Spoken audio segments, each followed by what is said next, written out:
Olá, estão me escutando agora? Sim, perfeitamente, pastor. Então tá jóia. Tivemos aí, chegou também o Tiago, o Otávio chegou um pouquinho antes de eu ter que desligar aqui, e é o nosso Rodrigo que está aí, do acadêmico. É ele Sou eu mesmo. mesmo, reverendo. Oi, Rodrigo, tudo jóia? Bom, gente, sejam bem-vindos. Eu havia começado a aula mais cedo, depois eu vou, se chegando mais gente, eu vou ver com vocês se nosso próximo encontro através da internet, se vocês preferem um horário um pouco mais tarde. Eu coloquei às 19h30, mas talvez seja melhor para a maioria de vocês às 20 horas. Para mim não há problema nenhum, tá bom? Então, Tá bom. eu havia começado aqui, mas houve um problema aqui no meu computador, que sumiram alguns dados, e eu achei estranho aqui, e precisei reiniciar, porque eu fiquei o dia todo com o computador ligado, às vezes ele dá algum, chama-se Lady Murphy, né? Se alguma coisa pode dar errado, com certeza ela dará errado, né? Já devem ter ouvido falar dessa famosa Lady Murphy. Bom, vamos lá, vamos trabalhar, vamos conversar um pouquinho. A gente tem bastante coisa para ver. Apenas para, aproveitando a presença do Rodrigo, Rodrigo, você sabe me dizer, nós vamos ter esses encontros virtuais 3 vezes durante esse mês ou 2? Reverendo, vou até olhar aqui novamente, mas até onde eu me lembro são 2 vezes esses encontros virtuais. E aí É, as outras coisas serão através da plataforma, né? Então, aqui material da plataforma. A não ser que o senhor queira, talvez, fazer mais alguma ou gerar Complementar mais. alguma coisa e tal. É, Eu aí vou o senhor ver comigo.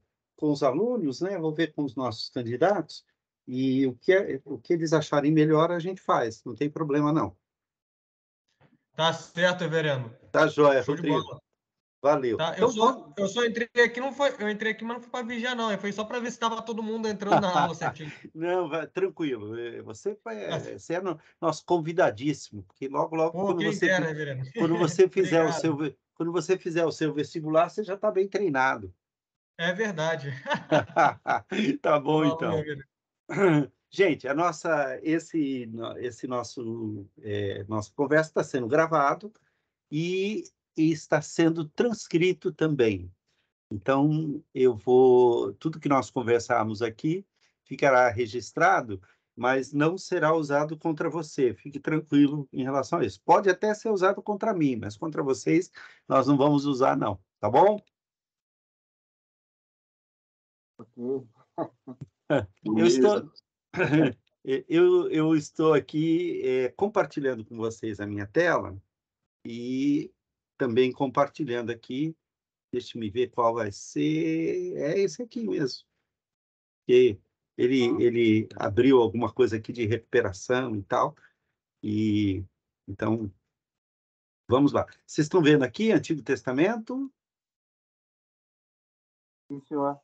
Então, jóia. Sim, perfeitamente.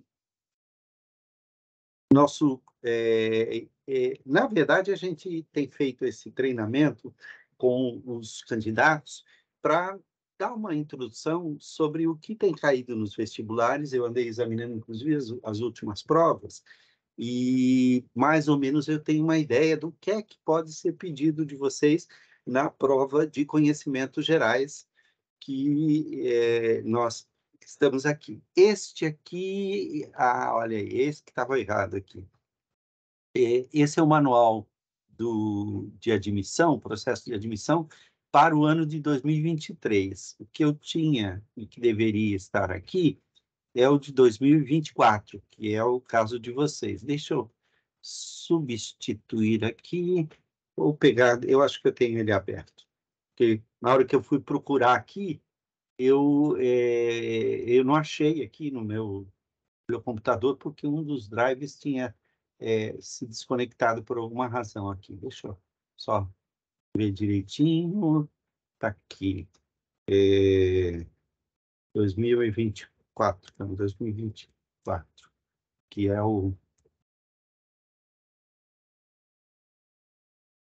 Em todo caso, vocês devem tê-lo na mão, e dentro dele há algumas informações que eu vou passar para vocês aqui, quer dizer, que nós vamos trabalhar, tá? Deixa eu ver, é isso mesmo, é esse aqui.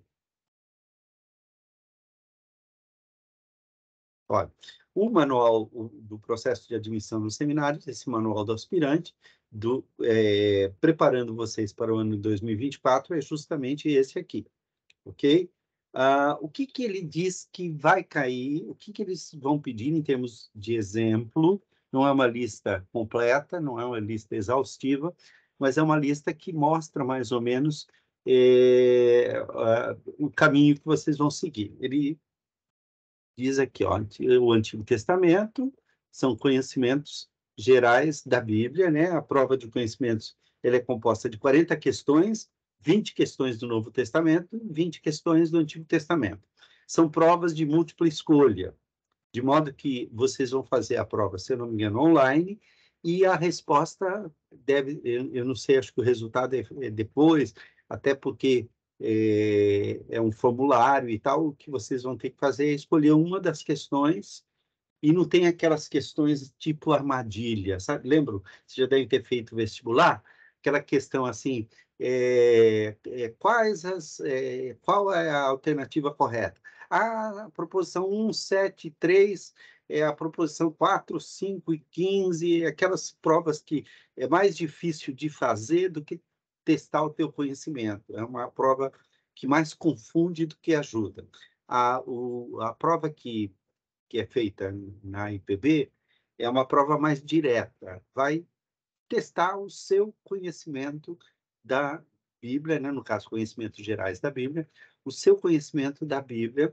E uma coisa que eu costumo dizer é que pessoas que frequentaram a escola dominical durante algum tempo, principalmente aquelas que tiveram o privilégio de estudar em escola dominical desde criança, elas levam uma grande vantagem nessa prova, porque são conhecimentos que a gente vai aprendendo ouvindo aquelas histórias da Bíblia.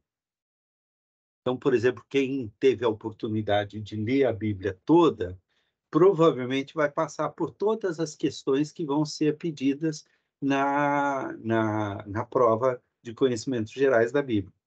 Dificilmente, porque ela não vai pedir informações que são extra-bíblicas. Ela vai pedir as informações que você consegue na sua própria Bíblia. Tá bom? Então, isso que o nosso manual diz, ele, por exemplo, ele vai trabalhar com o reconhecimento dos nomes de todos os livros do Antigo Testamento. Isso parece... Deixa eu só ver uma coisa, que eu acho que eu tenho a outra versão aqui, estava mais... Essa aqui. Acho que essa versão... Isso, olha aqui, ó.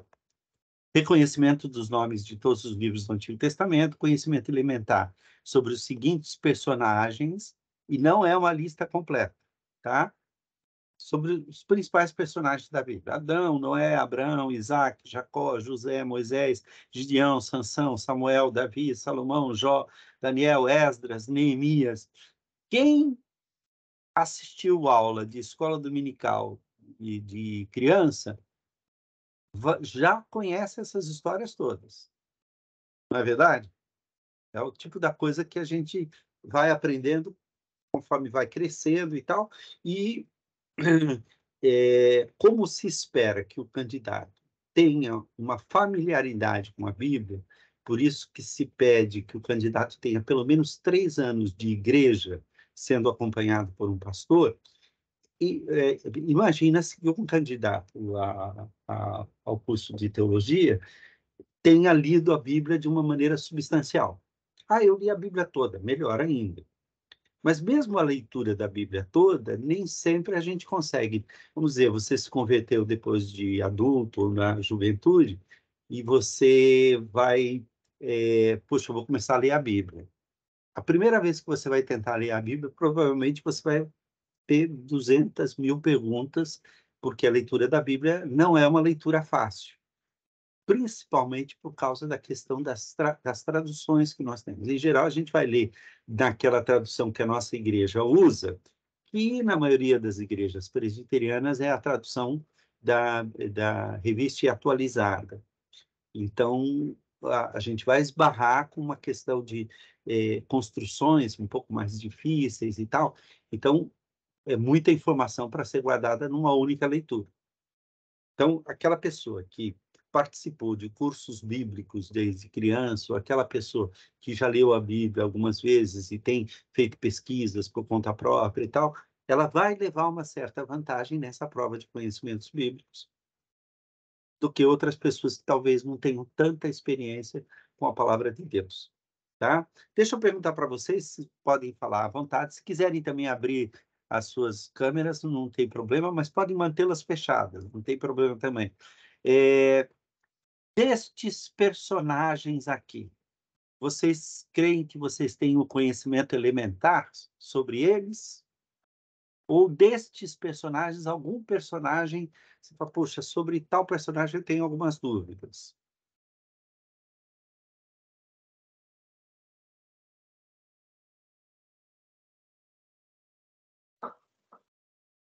Fala, Gustavo. Pastor, para mim, tranquilo sobre os personagens. Né? Eu creio que eles são muito conhecidos e tal. Acho que o maior perigo aqui são aquelas coisas que a gente ouve fora da igreja e que são histórias que não estão na Bíblia. E aí a gente, por exemplo, eu andei fazendo um teste com aquele inteligência artificial e pedi para ele preparar para mim 10 questões sobre conhecimentos gerais da Bíblia. Fazer um teste, ver se tinha alguma ideia e tal. Pedi, olha, quero questões nível universitário e tal. E uma das questões que apareceu ali no chat GPT, ele perguntou como é que era o nome da serpente que tentou Eva. Eu falei, cara, isso a Bíblia não diz, né? A gente sabe que era Satanás, mas dizer que esse era o nome da serpente, não é isso que diz o texto. Isso talvez seja uma conclusão assim. Uma outra questão que ele colocou, que estava errada, né? Ele colocou uma questão, como é que é? Quem foi que matou Císera? Vocês sabem quem é Císera?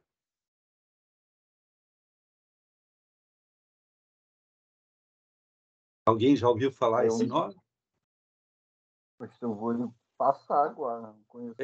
Você vê, olha, Císera, por exemplo, essa é uma questão que caiu. Também passo. Diga, você ia falar, Thiago? Isso, foi quem... Deixa eu ver aqui, rapaz, na história de quem que ela matou. Isso, tem... Né? Isso. Deixa eu ver aqui. Deixa eu ver quem foi o homem de Deus aqui que ela ajudou. Eu não sei se foi no livro de Juízes que eu já vi sobre ela. Foi no livro de Juízes, pronto, exatamente. Pronto. Então, Císera era o comandante dos exércitos dos cananeus. E Isso. foi quem enfrentou Císera foi Débora e Baraque. Né? E aí a pergunta é, quem matou Císera, o general? E o chat GPT, porque eu pedi, me mostra a resposta correta. Ele colocou, foi Débora, e não foi. Ah, sim. Percebe? Quem matou Císera foi uma esposa de um dos soldados, que o Císera fugindo, ele foi derrotado por Débora e os seus exércitos, e ele fugiu, e quando ele entrou nessa tenda, ele pediu a ela, misericórdia, desse um copo d'água para ele, desse uma água, ela deu a água, só que ela era pelos exércitos de Israel. Quando ele dormiu, deitou na tenda e dormiu tão profundamente, ela foi, pegou uma estaca da tenda e fincou na cabeça dele. Então, quem matou Císera foi Jael. Perfeito. Então, esse tipo de coisa mostra que, às vezes, a gente recebe informações de coisas que não estão na Bíblia, como se estivessem na Bíblia. Isso é muito interessante. Tem até uma brincadeira acontecendo nas igrejas por aí, que é assim, como é que é? É bíblico ou está amarrado? Assim, aí ele fala uma frase e você tem que dizer se aquilo está na Bíblia ou se está amarrado. Está na Bíblia ou está amarrado? É essa brincadeira. Então, assim, quem dá aos pobres empresta a Deus. Está na Bíblia ou está amarrado? Esse está na Bíblia, esse está no livro de Provérbios. Faça por onde que eu te ajudarei. Está na Bíblia ou está amarrado? Está amarrado, porque se faça por onde e eu te ajudarei, isso é coisa do Espiritismo, não tem nada a ver com a Bíblia, a Bíblia não diz isso em nenhum lugar. Então, esse tipo de informação é que a gente tem que tomar cuidado. Bom, vamos lá, só para a gente ver. Os períodos do Antigo Testamento, né? Patriarcal, período tribal, monarquia, exílio, Babilônia, Medo-Persa e pós-exílio. O Pentateuco, os dias da criação, primeiro pacto, queda e promessa redentiva. Os fatos de Gênesis 3 a 11. A instituição do sacerdócio, a instituição da Páscoa, a instituição do Decálogo, as principais conquistas de Josué. Essa aqui pega um pouquinho, né? Quais as cidades que Josué conquistou? Tá? Essa pega um pouco, porque não é o tipo de coisa que a gente raramente ouve sermão sobre isso, não é um texto que a gente vai lendo sempre e tal. As 12 tribos de Israel, você lembra dos nomes? Vocês lembram dos nomes? Percebe? Então, é esse tipo de coisa que eu quero passar as informações para vocês e dar algumas dicas, tá bom? Eu não vou ler tudo, porque depois a gente vai ver ponto por ponto, mas esse material eu vou mandar para vocês em forma de apostila, tá ok? Então, a nossa prova é essa prova justamente de conhecimentos gerais da Bíblia e começa pelo reconhecimento dos nomes de todos os livros do Antigo Testamento. Tem uma musiquinha até. Vocês conhecem a musiquinha? Né? Quantos livros tem o Antigo Testamento? 39. 39. Então, vamos lá. Olha aqui. A gente tem aqui algumas informações que a gente vai começar. A palavra Bíblia, é uma palavra que vem do grego. Eu sou professor de grego no seminário, sou também de hebraico, então esse é um assunto que me interessa. Bíblia é o plural da palavra biblos, que significa livro. Biblos é livro. Bíblia é os livros. Só que essa forma de plural é uma forma que indica um coletivo. Por isso, uma boa tradução da palavra Bíblia é biblioteca. Então, essa é a principal característica. A característica é que a Bíblia não é um livro único, não é um único livro, é uma coleção de livros que foram escritos no decorrer de muitos anos, né? A estimativa mais conservadora é de que seja mais ou menos em termos de 1.400, 1.300 anos. Deixa eu ver o que aconteceu aqui. Mudou aqui sem eu mandar, tá aqui, voltou.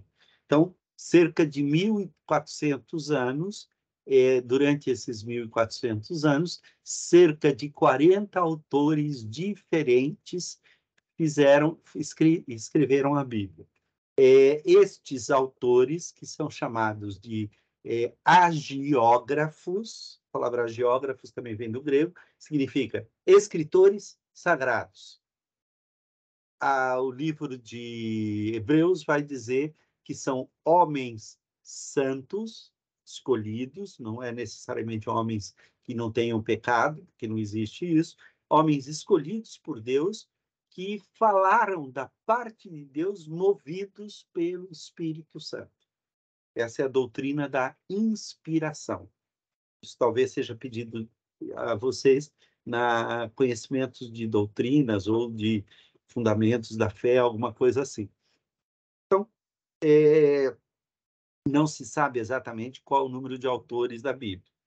A Bíblia foi escrita especialmente em 2 línguas principais e uma terceira ligada a uma delas. As 2 línguas é o grego do Novo Testamento e o hebraico do Antigo Testamento. No hebraico, nós temos algumas porções escritas em aramaico. Então, quais são as línguas em que a Bíblia foi escrita? Foram 3. Hebraico, aramaico e grego. O aramaico, muito menos, né? mas ele aparece em alguns livros da Bíblia. A Bíblia pode ser dividida através do seu da natureza dos livros. Então, os primeiros 5 livros da Bíblia são chamados de lei, mas recebem o nome também de Pentateuco. Pentateuco significa 5 caixas. A palavra teuco era a caixa na qual o rolo do livro era guardado. Então, como o Pentateuco, ou a lei, ou a Torá, eram livros de couro enrolado, e eram livros muito grandes, eles eram guardados no templo em caixas. E isso, na época em que o grego era falado, em que muitos judeus estavam espalhados nos países de fala grega, eles começaram a chamar isso pelo nome grego de Pentateuco. O nome hebraico é Torá, que significa lei. Então, os primeiros 5 livros da Bíblia, Gênesis, Êxodo, Levítico, Números e Deuteronômio, são a lei.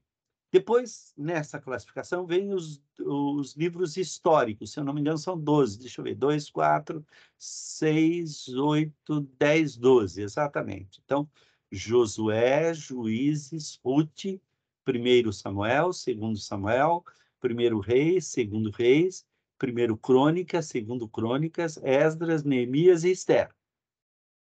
Aí vem os 5 livros poéticos, ou de sabedoria, que é Jó, Salmos, aqui está Job, que é a maneira antiga de escrever no português.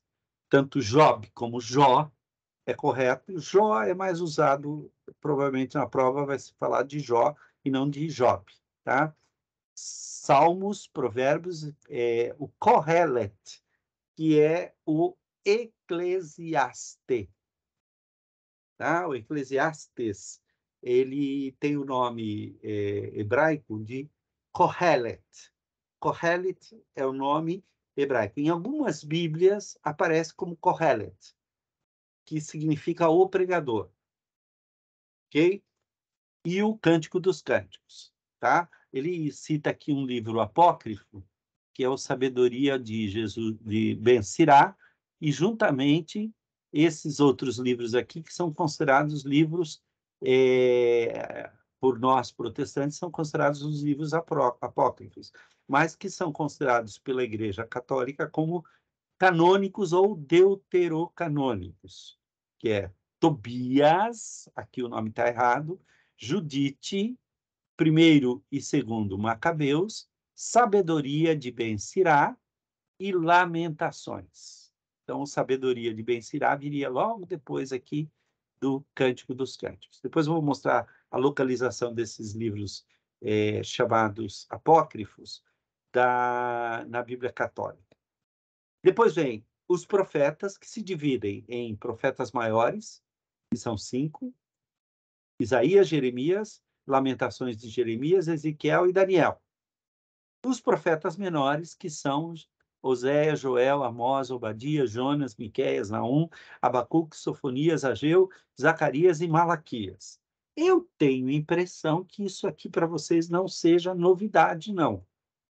Estou só repassando aqui, porque isso é um tipo de coisa que pode ser pedida. Depois aqui vem os livros do Novo Testamento, que vocês devem ter visto ontem com o professor Jackson, né? Alguma coisa sobre esse assunto, tá? Agora, olha só. Nesse diagrama aqui, a gente já depara com uma certa divergência sobre os livros da Bíblia, né? Esse aqui é o chamado cânon católico romano, tá? A Bíblia, né, o Antigo Testamento, é formado por 46 livros. Note que essa é a visão do catolicismo, agrupados de acordo com o assunto que tratam. Então, Pentateuco, que são exatamente iguais aos nossos. O que eles chamam de livros históricos tem 3 ou 4 livros a mais. Vamos ver aqui, olha. Josué, Juízes, Ruth, Samuel, primeiro e segundo, Reis, primeiro e segundo, Crônicas, primeiro e segundo, Esdras, Neemias, e aí vem Tobias, que é apócrifo, Judite, também é apócrifo, Esther, que é canônico, e primeiro e segundo Macabeus, que também são apócrifos. Eu tenho a impressão que estes livros apócrifos, Tobias, Judite, primeiro e segundo Macabeus, são escritos em grego. Eles não são escritos em hebraico. Por quê? Porque eles foram escritos numa época e num lugar onde o hebraico já não era falado por todo mundo. Isso deve ter ocorrido entre o século III e o século I. O livro de sabedoria, por exemplo, se eu não me engano, é o século I. Ele é posterior a Cristo. Então, estes livros foram escritos no Egito, talvez na cidade de Alexandria, e ali na cidade de Alexandria eles se tornaram conhecidos dos judeus e acabaram entrando no cânon da tradução grega do Antigo Testamento. Ok? Eu quero depois gastar um tempinho e explicar para vocês como é que eles entraram na Bíblia e como é que eles acabaram se tornando um motivo de divergência entre protestantes e católicos. Vem, então, o que eles chamam de livros proféticos. Note que a divisão é exatamente igual à nossa, tá? Só que, dentre os livros proféticos, vai ter o livro de Baruch, que é considerado apócrifo, e os outros todos são iguais, apenas com o nome diferenciado de Abdias. Quem é Abdias?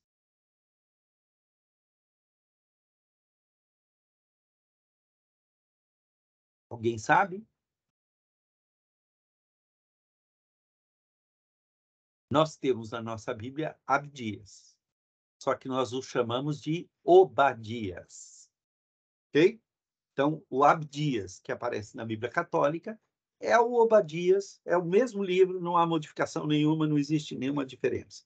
O que vai acontecer com os livros proféticos é o acréscimo do livro de Baruch, o acréscimo no livro de Daniel, de 2 capítulos ao final de Daniel, e, além disso, o acréscimo no capítulo 3, de um trecho grande em grego, que é quando, 3, eu acho que é 3, quando os 4 jovens, como era o nome dos 3 jovens que foram lançados na fornalha?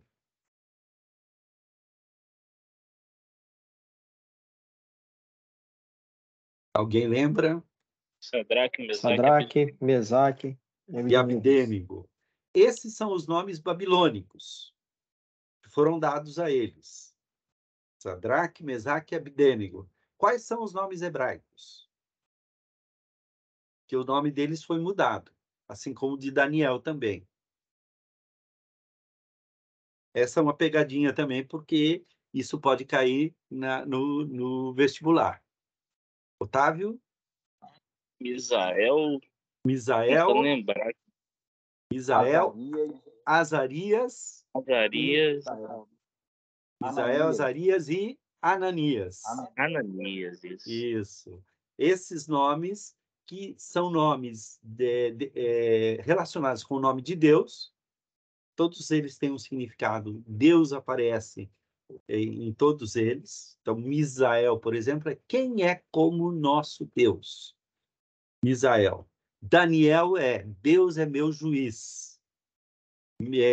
Azarias e Ananias tem Ias no final, que é o nome de Deus, é uma maneira de colocar. O que os babilônicos fizeram? Eles trocaram os nomes desses jovens para dedicá-los aos deuses babilônicos. Então, Daniel recebeu o nome de Belsazar, quer dizer, dedicado a Bel, o dragão. O Ananias recebeu o nome de Mesaque, não. Ananias recebeu o nome de Mesaque, que é dedicado a um deus babilônico. Misael recebeu o nome de Mesaque, que é uma brincadeira dizendo quem é esse deus. E Azarias recebeu o nome de Sadraque, Mesaque e Abed-nego, que Nego é um dos deuses babilônicos também. Abed significa o servo de Nego. Ok? Então, procurem depois lembrar os nomes hebraicos e os nomes babilônicos, porque isso pode cair. Tá? Façam essa diferenciação. No caso, os três jovens, né, Azarias, Ananias e Misael, quando eles foram lançados na fornalha, alguém, anos depois, lá entre os gregos, imaginou o que eles ficaram fazendo antes do anjo aparecer. E a conclusão que chegou é que eles ficaram orando. Então, eles resolveram escrever a oração dos três moços. E isso foi acrescentado ao livro de Daniel, em grego, justamente no capítulo que mostra enquanto eles estavam dentro da fornalha. Tá bom? Aí você vai ter os livros poéticos, que são Salmos, Cântico dos Cânticos e Lamentações. Note que Lamentações foi deslocado aqui do lado de Jeremias, na nossa Bíblia ele aparece aqui, e os livros sapienciais, onde aparecem alguns apócrifos também, que é Jó, Provérbios, olha os Salmos aqui, se bem que eu acho que na Bíblia Católica vai seguir Jó, Salmos, Provérbios, Eclesiastes, deixa eu ver, Jó, Salmos, Provérbios, Eclesiastes, Cântico dos Cânticos, e aí vem Sabedoria de Jesus ben Sirac e Eclesiástico. Note que a diferença é que Eclesiastes é aquele cujo nome é Kohelet. E Eclesiástico é um livro apócrifo. Ok? Vocês sabem por que surgiram esses livros?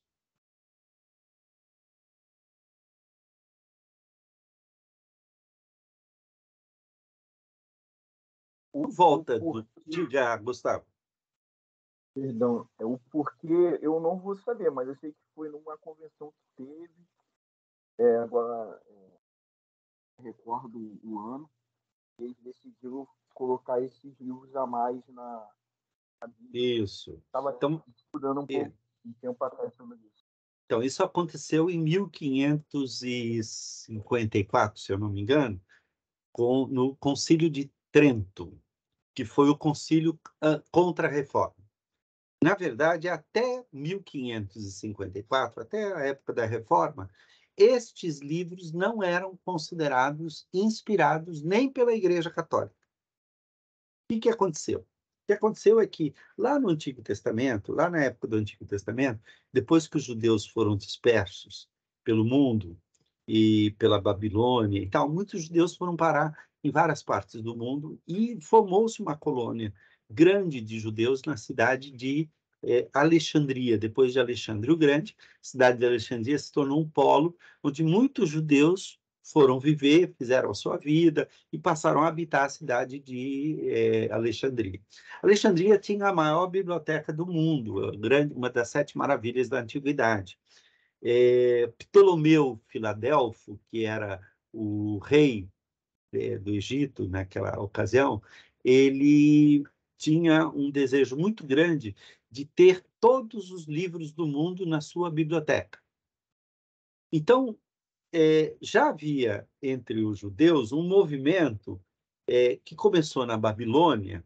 Quando os judeus foram para a Babilônia, eles começaram a pegar os textos mais antigos que estavam escritos em hebraico e começaram a fazer traduções para a língua que se falava na Babilônia, que era o aramaico. E quando esses grupos foram com essas traduções e foram morar em cidades de fala grega, nasceram os filhos e os filhos já não falavam mais nem hebraico nem aramaico, já estavam falando grego. Então, começou um processo de traduzir livros hebraicos e aramaicos para o grego. Só que eles não se limitaram em traduzir somente os livros da Bíblia. como os judeus eles eram muito criativos e eles costumavam imaginar histórias, então, por exemplo, o que será que os moços ficaram fazendo dentro da fornalha? Aí eles estavam orando. Mas o que eles estavam orando? E aí eles criavam uma oração, imaginando que era essa a oração dos moços na fornalha. Tá? No caso do livro de Daniel, Daniel se tornou um personagem tão importante que é aquele personagem que atrai histórias. Que no Brasil a gente tem uns casos assim. Querem um exemplo? Quando você vai contar a história de um menino travesso, que é estudante, aluno, que apronta com a professora, que história que você conta?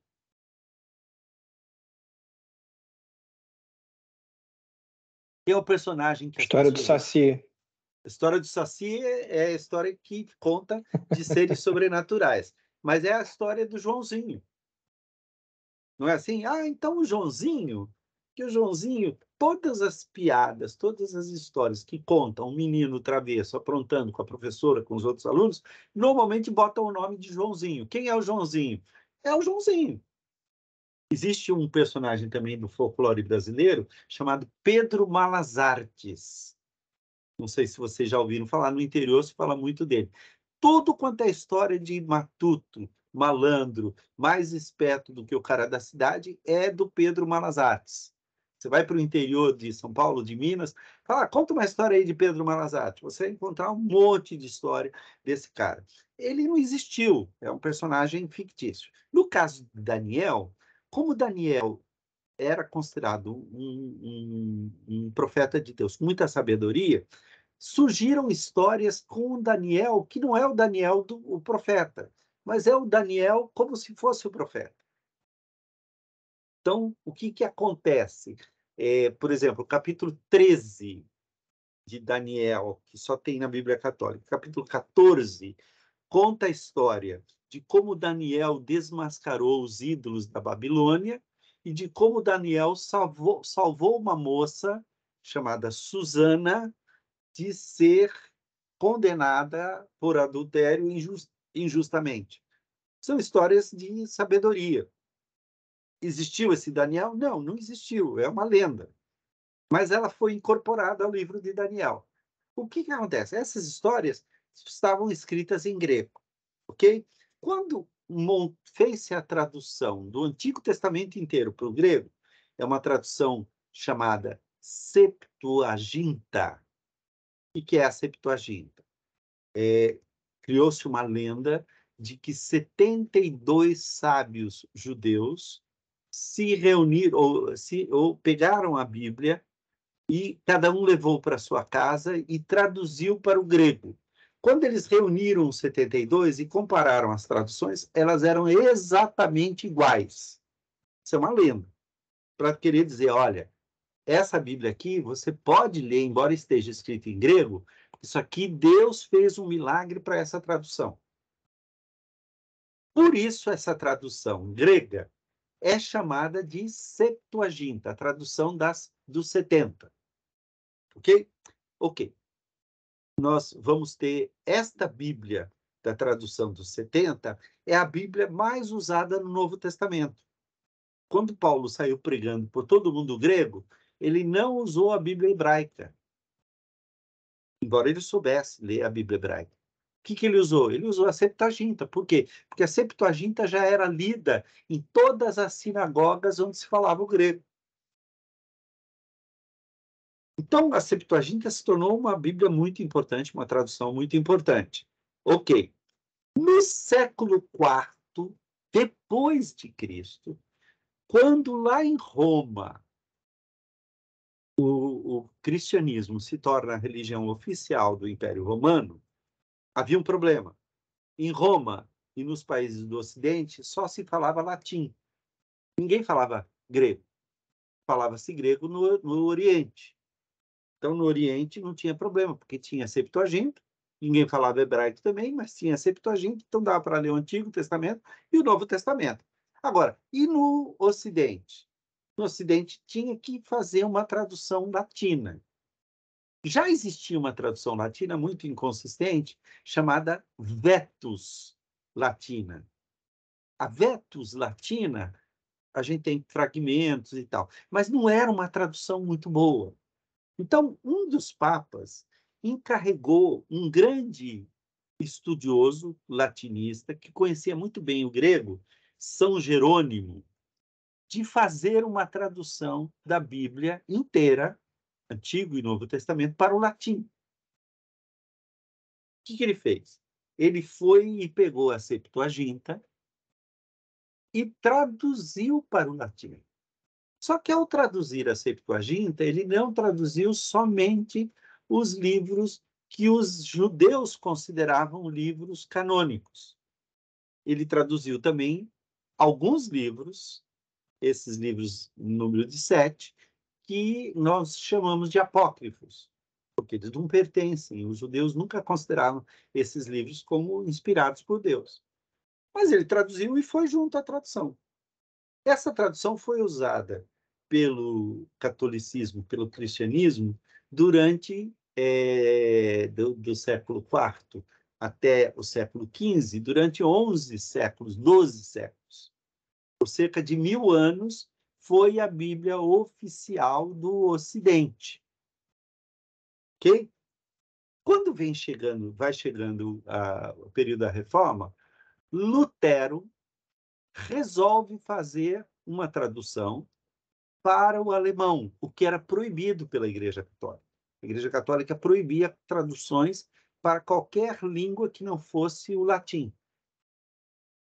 Tanto que tentou queimar o Tyndale, que havia traduzido para o inglês lá no século XIII e tal, e queimou o João Hus, porque o João Hus usava a Bíblia do Tyndale, essa Bíblia em inglês, e quando chegou Lutero, ele foi lá para o castelo de Marburgo e ele resolveu traduzir a Bíblia, ele resolveu traduzir direto do hebraico e do grego.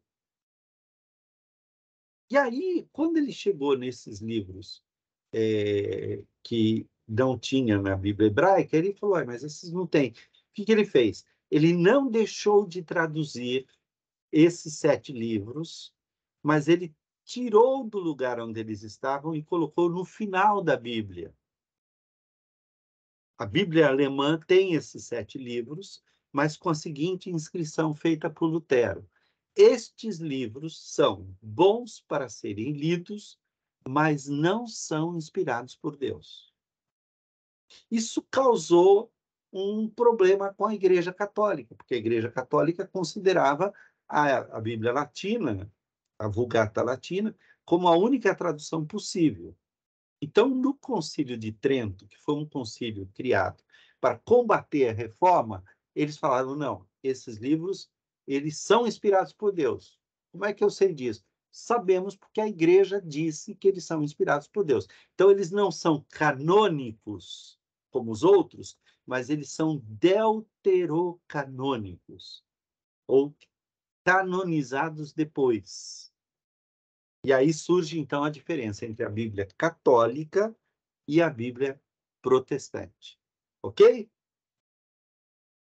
Deu para entender a história? Muito boa. Muita informação ou não?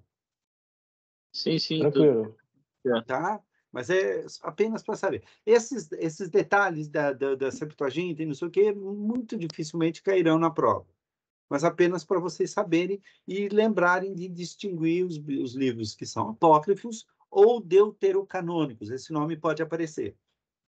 Tá bom? Que, de fato, eles foram canonizados depois. Diga, Tiago. Hein, reverendo? Oi. Numa prova anterior, eu já vi cair numa questão, não uma pegadinha, né, mas incluindo ali o livro de Eclesiástico, né? Aí Ok. tinha Isso é para que dar ver uma se... leitura bem... Exatamente. Para ver se você está atento com os livros que realmente são canônicos. Sim, sim. Né? Pode acontecer. Qual profeta, tal. Pode aparecer lá, Baruque. Ok? Só uma dica, Baruque foi, de fato, um profeta que aparece no livro de Jeremias. Inclusive, quando Jeremias escreve uma carta ao rei, quem leva a carta é justamente o auxiliar do profeta de Jeremias, que era o Baruque. Baruque é um personagem real.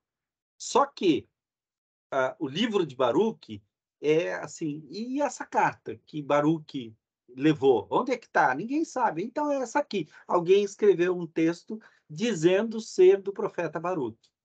Ok? Então, o livro Baruque é apócrifo, mas o personagem Baruque é real. Ele existe no livro de Jeremias. Tá? Esse tipo de questão pode cair justamente para ver se você realmente conhece os livros da Bíblia. Deixa eu pegar uma coisa aqui importante, olha só. A canonicidade da Bíblia, quem que estabeleceu o cânon do Antigo Testamento? Foram os próprios judeus. Os judeus usam essa palavra cânon, que significa... Na verdade, eles não usam bem essa palavra é mais grega. Mas os judeus dizem que alguns livros, quando uma pessoa pega, eles mancham as mãos. Os livros que mancham as mãos são livros que foram inspirados por Deus. Os comuns não mancham as mãos. Então, a ideia é assim, eles são tão santos que quando você pega, fica uma mancha na sua mão. Isso não acontece literalmente, mas é a maneira que os judeus fazem. Cânon é uma régua usada na antiguidade para medir terreno. É a cana. Então, uma pessoa que ia medir um terreno, ela pegava uma cana enorme, que tinha lá um tamanho específico, e ela ia andando e girando a cana, e ela podia dizer, olha, esse terreno tem tantas canas. Então, cânon significa os livros pelos quais nós medimos os outros. Tá? Isso que é cânon. Quem que estabeleceu o cânon? No Novo Testamento, foi a igreja que foi reconhecendo livros e outros, mas ninguém chegou assim e falou, olha, esses são, e declarou. Isso vai acontecer, por exemplo, no Concílio de Trento, lá em 325, mas assim, fizeram uma consulta, quais os livros que vocês aceitam? E vocês? E vocês? Reuniram todas as igrejas, e aí houve uma concordância de que todo mundo aceitava que tais e tais livros eram canônicos. Então, forma-se o cânon do Novo Testamento. O do Antigo Testamento vai ser numa reunião depois da queda de Jerusalém, no ano 200 depois de Cristo, na cidade de Jamna. Os remanescentes dos fariseus e dos escribas foram para essa cidade e estabeleceram o cânon judaico. Quantos livros tem a Bíblia judaica? 22 livros. Mas e os 39? Os 22 livros da Bíblia judaica correspondem aos 39 livros da Bíblia protestante, do Antigo Testamento. Há um rearranjo dos livros. Deixa eu mostrar para vocês. A lei, ou Torá, em hebraico tem esse nome, olha. Bereshit, que significa no princípio, Shemot, que significa estes são os nomes, Vaikra, que significa ele chamou, Bemidvar, que significa no deserto, e estas são as palavras que significam, melhor, Eled Adevarim, que significa estas são as palavras. Não se preocupe em decorar isso. Isso não vai cair. É isso aqui que vai cair. Ok? Então, esses 5 livros atribuídos a Moisés, pode haver a pergunta, quem foi que escreveu o livro de Êxodo, quem escreveu o livro de Levíticos e tal. Há várias teorias de que pode ter sido escrito depois, mas fiquem com a tradicional, Moisés. Ok? Já os seguintes, olha a divisão. A segunda divisão da Bíblia hebraica são os profetas. E os profetas se dividem em anteriores e posteriores. O que é que o judeu chama de profeta anteriores? Josué, Juízes, Samuel, que para os judeus é um livro só, e Reis, que para os judeus é um livro só. Então, quantos são os profetas anteriores? São 4, que equivalem a Josué, Juízes, 1º e 2º Samuel, 1º e 2º Reis. O que está faltando aí?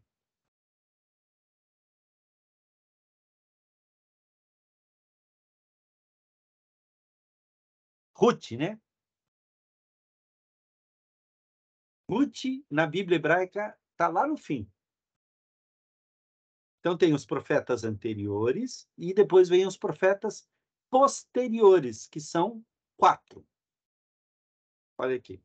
Os profetas posteriores são Isaías, Jeremias, Ezequiel e o livro dos 12, que para o judeu é um livro só. Está entendendo por que vira 22? Então, olha só. Aqui está incluído Isaías, Jeremias, Ezequiel, e esses aqui, olha, Oséias, Joel, Amós, Obadias, Jonas, Miqueias, Naum, Abacuque, Sofonias, Ageu, Zacarias e Malaquias, que está faltando aqui, acho que ficou lá embaixo, deixa eu ver se está lá embaixo mesmo.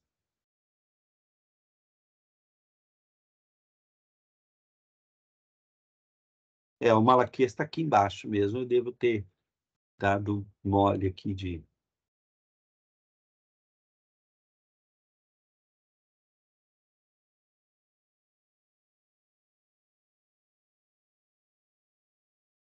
Está encoberto aqui.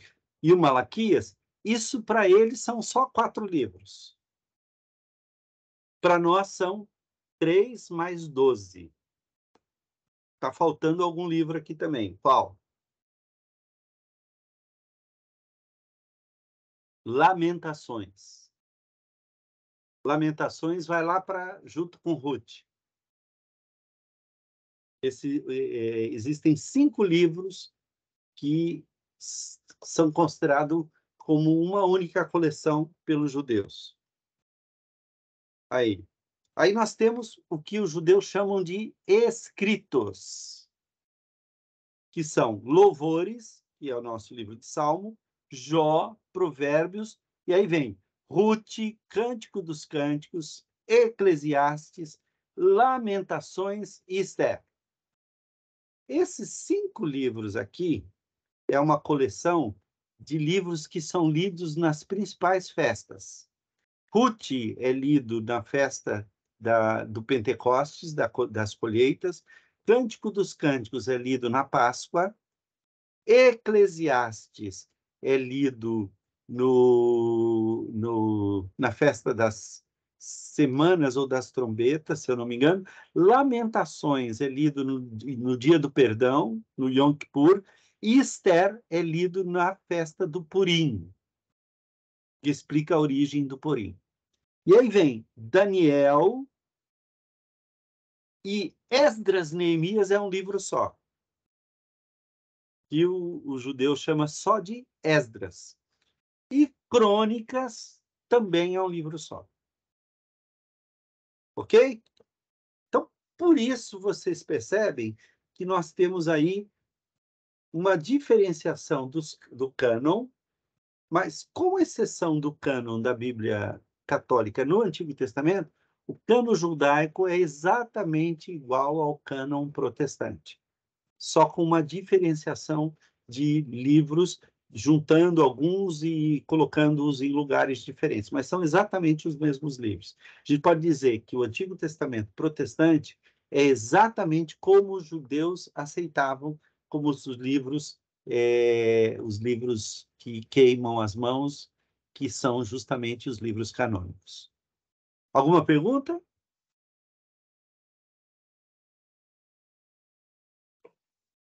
Por mim, não. Podemos continuar? Não, também tranquilo. Se tiver alguma dúvida, me interrompam, não tem problema, ok? Tudo bem. Bom, aí vem os famosos livros apócrifos, que não são só esses 7. Existem outros livros que nem a Igreja Católica aceita, embora eles possam ser estudados, porque eles podem ajudar em algumas coisas. Então, olha só, esse material é composto entre o ano 200 a.C. e 100 depois de Cristo, que não faz parte do Antigo Testamento dos judeus, mas foi incluído na tradução grega, a Septuaginta, aquilo que eu falei para vocês. Jerônimo, no século IV, 342 a 420, reconheceu esses livros como pertencentes a uma categoria diferente dos outros livros sagrados. Note, até o Jerônimo não considerava esses livros como inspirados. Quais são? Tobias, que é uma lenda. No livro de Tobias aparece um arcanjo que não aparece na Bíblia. Você sabe, essa é uma daquelas informações que junta coisa que não tem na Bíblia. Quais são os 3 arcanjos que a Bíblia fala?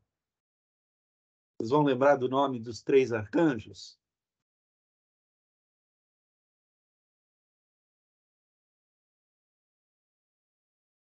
Primeiro que nenhum anjo na Bíblia é chamado de arcanjo. Esse nome é um nome dado fora da Bíblia, tá? Existem anjos que são mais proeminentes. Miguel, Gabriel, e qual é o terceiro?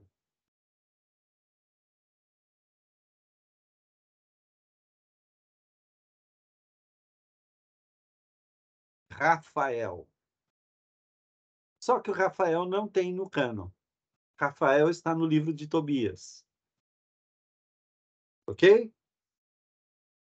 Então, Rafael não é anjo na Bíblia. Não existe o nome Rafael no cânon. Existe no livro de Tobias. Tá? Judite, que é também uma lenda judaica, Sabedoria de Salomão, que é muito parecido com Provérbios e Eclesiastes, Eclesiástico,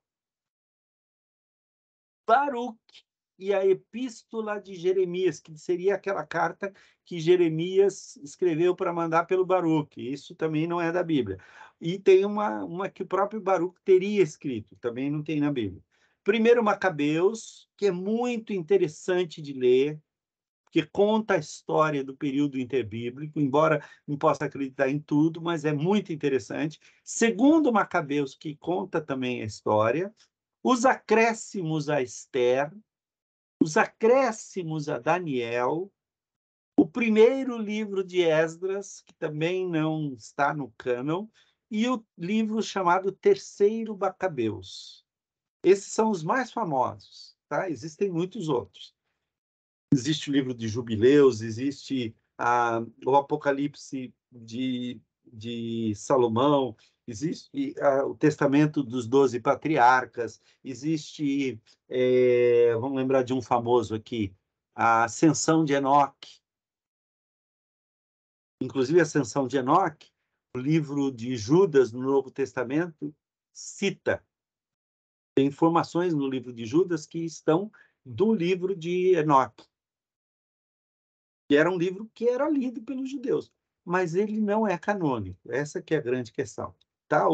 A importância aqui, olha, estes aqui são aceitos pela Igreja Ortodoxa grega. Não são aceitos pela Igreja Católica, mas a Igreja Ortodoxa aceita alguns desses livros aqui. Bom, em linhas gerais, eu passei para vocês as informações. Vamos dar uma olhada aqui em alguns personagens. Deixa eu fazer uma coisa, mostrar umas coisas aqui para vocês. Não, eu acho que dá para continuar aqui mesmo mês. Vamos lá, aqui. Né? Adão. Né? Quais as informações que vocês têm de Adão? Aí eu gostaria da participação de vocês para a gente levantar algumas coisas que talvez, né, quem sabe a gente possa melhorar um pouquinho o conhecimento de vocês sobre esses assuntos. Porque eu acho que muitos desses personagens vocês já têm uma noção geral boa, ou talvez até uma noção mais aprofundada. É isso que a gente vai tentar determinar.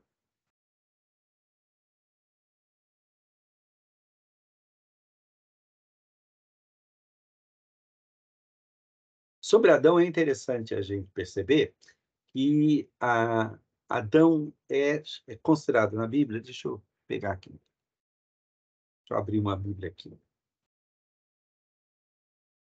Há algumas coisas sobre Adão que a gente nunca prestou muita atenção, porque a gente não parou para ler da maneira como deve ser lida, né? Vocês estão enxergando bem esse aqui? Deixa eu pegar uma Bíblia aqui.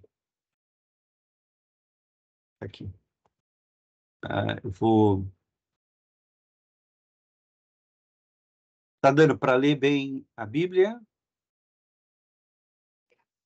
Tá sim, pastor. Tem para Tá. ler sim. Então tá. É porque às vezes quando eu coloco assim, na transmissão não fica num tamanho muito bom. Então vamos pegar lá em Gênesis, né, onde fala sobre Adão. A Bíblia inteira fala sobre Adão em vários lugares, mas as principais informações aparecem no começo. Vamos pegar essa. Isso aqui é uma coisa importante que eu queria mostrar para vocês. Se vocês pegarem uma Bíblia, um tipo de Bíblia de estudo, por exemplo, a Bíblia de estudo de Almeida, a Bíblia de estudo da nova tradução da linguagem de hoje, ou a Bíblia de estudo da nova versão internacional, vocês vão ter algumas informações que vão ser muito preciosas e vão ajudar vocês a, a estudarem para essa prova nesse sentido aqui. Deixa eu mostrar aqui para vocês. Esse é um programa que eu tenho várias Bíblias aqui. Vamos pegar aqui as Bíblias de estudo que eu tenho. A Bíblia de estudo em português e Bíblia. Licença, editor. Comentários. Deixa eu fazer uma coisa aqui.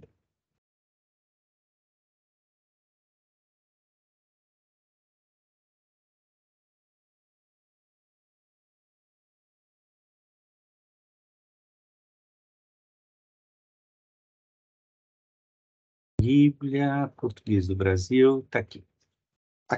Essas Bíblias aqui, elas estão à venda e tal. Qual a diferença destas Bíblias? É que elas têm mais do que o texto, elas trazem uma espécie assim de introdução. Essa introdução normalmente aparece aqui no início da Bíblia, tá? Então, se você pegar aqui, você vai ter informações interessantes sobre a Bíblia, como se fosse tipo uma introdução. Note, olha, deixa eu aumentar aqui para ficar num tamanho bom de ser visto. O que eu fiz? Eu não sei se vocês já deram uma olhada na plataforma. Na plataforma, eu coloquei um PDF com essa parte que tem nessas Bíblias, para vocês terem um material para estudar. Então, olha só. Classificação dos livros da Bíblia. Deixa eu fechar aqui.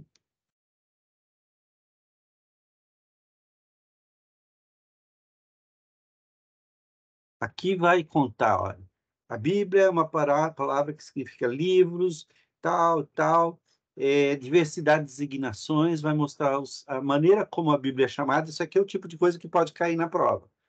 Como é que a Bíblia é chamada por ela mesma? Lei, né? Então, quando fala de lei, normalmente usa o hebraico Torá, que corresponde a esses livros. Os profetas, agrupados aqui, os profetas anteriores, profetas posteriores. Notem que isso aqui está explicando aquela parte hebraica que eu expliquei para vocês. E os escritos. O título referido, lei, profetas e escritos, aparece reduzido em ocasiões como a lei e os profetas. Por exemplo, a gente vê no Novo Testamento, Jesus dizendo assim, não penseis que vim revogar a lei e os profetas. Não vim para revogar, vim para cumprir. Olha que coisa interessante. Jesus está se referindo à maneira judaica de dividir os livros da Bíblia. Lei e profetas. Em alguns lugares, eles dizem assim, isso está na lei, nos profetas e nos salmos. Por que nos salmos? Porque o salmo é o primeiro livro da terceira parte da coleção. Quando você diz lei, profetas e escritos, você está falando do Antigo Testamento inteiro. E a Bíblia, e no Novo Testamento, várias ocasiões se refere ao Antigo Testamento, que para eles eram as Escrituras, através dessa tríplice designação. Às vezes eles tiravam os escritos, mas eles estavam querendo dizer todo o Antigo Testamento. Por isso que Jesus não veio revogar a lei e os profetas. Eu não vim cancelar o que Deus já revelou. Olha aqui em João. Jesus disse, né? Não está escrito na vossa lei. Quando ele usa só essa palavra lei, ele não está se referindo só aos primeiros 5 livros. Porque esse texto que ele cita aqui, sois deuses, está nos Salmos. Então, Jesus pode se referir ao Antigo Testamento somente pela palavra lei. E aí vai explicar aqui, olha. Então, isso aqui é um material interessante para vocês lerem, porque vai ajudar vocês a terem informações importantes que podem ser pedidas no vestibular. A formação da Bíblia, por exemplo. Vai falar aqui de como o cânon foi e tal e tal. Valor religioso da Bíblia também tem várias informações interessantes. Agora aqui, ó, Antigo Testamento, tá? Aí ele vai usar, quer ver só? Antiga apresentação, tal, Antigo Testamento, o Pentateuco. E olha outra coisa interessante, olha, o mapa, tá? Pentateuco e a história, Gênesis, olha aí, como é que Gênesis se divide, tá? A história dos patriarcas, e ele vai explicando, e ele faz aqui uma espécie de divisão.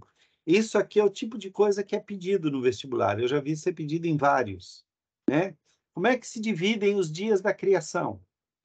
No primeiro dia, o que aconteceu? No segundo dia, o que aconteceu? No terceiro dia, o que aconteceu? No quarto dia, o que aconteceu? Na verdade, aqui, oitavo dia, isso aqui está errado, tem alguma coisa errada aqui. Na verdade, você tem 8 atos criativos em 6 dias. Então, olha, os primeiros 3 dias e os outros 3 dias.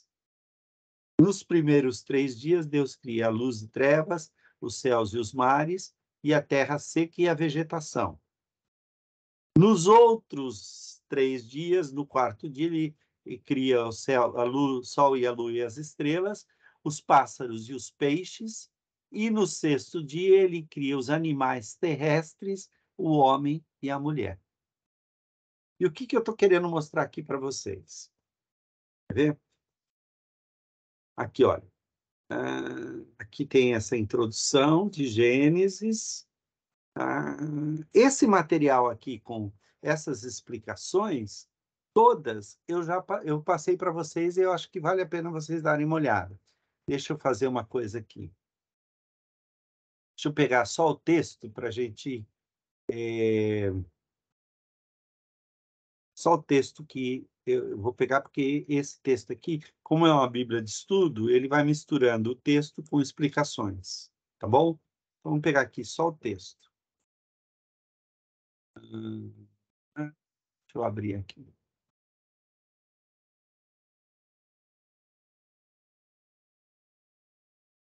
Aqui também ele vai dar uma explicação.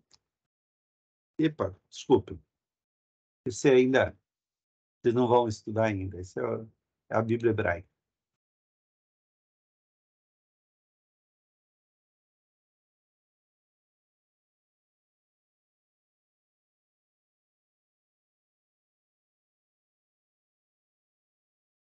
O homem e a mulher são criados no 6º dia, né?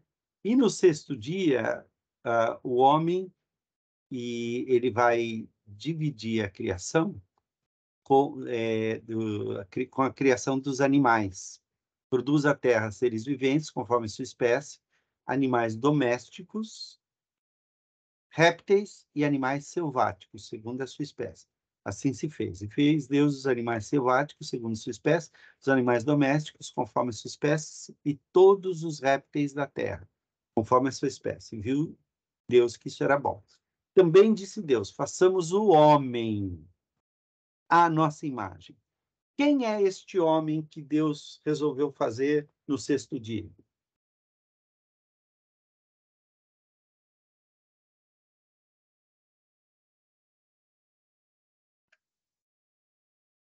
Pergunta parece simples, mas não é. Dá até medo de responder. Não pode responder. Adão. Adão. É Adão, só que neste momento da criação, Adão inclui homem e mulher. Por isso, esse texto aqui... Eu entendi o homem em geral, né? No caso, a Isso, humanidade. a humanidade. Aqui pode ser traduzido: façamos a humanidade a nossa imagem, conforme a nossa semelhança. Tenha ele domínio sobre os peixes do mar, sobre as aves do céu, sobre os animais domésticos, sobre toda a terra e sobre todos os répteis. Opa, estou fazendo errado aqui. Sobre todos os répteis, sobre toda a terra e tal. Criou, pois, Deus o homem, a sua imagem, a imagem de Deus o criou, homem e mulher, em hebraico está, o criou. Aqui tem os criou, porque o português exige isso. Ok? E isso aqui é uma coisa muito interessante, porque depois disso, olha, no capítulo 2, a gente vai ter a formação do homem. E aí a gente vai ter uma diferença entre o capítulo 1º e o capítulo 2º. Olha, essa é a gênese dos céus e da terra, quando foram criados, quando o Senhor Deus os criou. Não havia ainda nenhuma planta no campo, pois ainda nenhuma erva do campo havia brotado. Espera aí, tem uma contradição. Deus não criou as plantas antes de criar o homem? Então, como é que não havia ainda nenhuma planta? Olha aqui. O Senhor não fizera chover sobre a terra, e também não havia homem para lavar o solo. Mas uma neblina subia da terra e regava a superfície do solo. Então formou o Senhor Deus ao homem do pó da terra e lhe soprou nas narinas o fôlego de vida. E o homem, que homem é esse aqui? Homem e mulher também, só que aqui ele não está dividido ainda. Deus vai tirar o lado do homem para fazer a mulher. Mas, de certa forma, espiritualmente, estava ali dentro. Passou a ser alma vivente. E aí, então, Deus planta um jardim.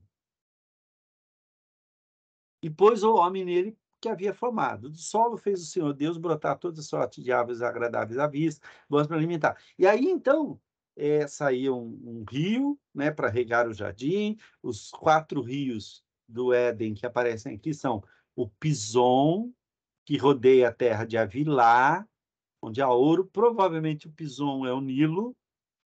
O ouro dessa terra é bom, tal, tal. O segundo rio chama-se Gion. Perdão, terra de Cush que é o Nilo, seria o Gion. O Pison seria talvez o rio Indo, né? Na cabeça dos judeus, eles pensaram, você tem 4 grandes rios ali naquela região: o Nilo, o Eufrates, o Tigre e o Indus. Então, isso inclui a Índia, o Egito e a Mesopotâmia. Lá na frente é que ele vai fazer o homem dormir, colocou no jardim, deu essa ordem, deu essa ordem, deu aqui um mandato espiritual, e aí disse mais o Senhor Deus, não é bom que o homem esteja só, far-lhe uma auxiliadora que lhe seja idônea. E aí tem toda aquela história da criação da mulher, que é separada no capítulo 2, não é tudo junto como no capítulo 1. Isso é uma coisa interessante, que quando você chega aqui, depois da queda, no capítulo 5, depois da morte de Abel e tal, quando parece que Deus começa a retomar a história, olha o que acontece aqui no capítulo 5. Esse é o livro da genealogia de Adão. Adão, no hebraico, é uma palavra que representa a humanidade. No dia em que Deus criou o homem, Adão, a semelhança de Deus o fez. Homem e mulher o criou. E o abençoou e lhe chamou pelo nome de Adão, no dia em que foram criados. Note que o nome Adão é para homem e para mulher. É a humanidade. Viveu Adão 130 anos, gerou um filho à sua semelhança. Então, note que neste capítulo aqui, ele está dizendo que homem, humanidade, é homem e mulher, e não somente o gênero masculino. Ok?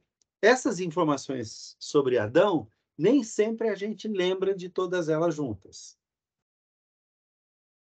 Por isso que eu estou tratando desse assunto aqui.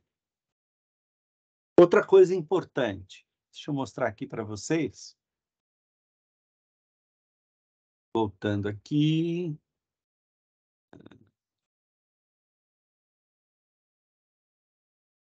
Lembra que ele pede também os períodos? Aqui são os personagens, né? Isso aqui depois, talvez, num próximo encontro, a gente possa tratar mais especificamente de cada um deles e a gente dê uma olhada. Bom, uma outra coisa que a prova vai pedir de vocês é a periodicização do Antigo Testamento. Quais são os períodos abrangidos pelo Antigo Testamento?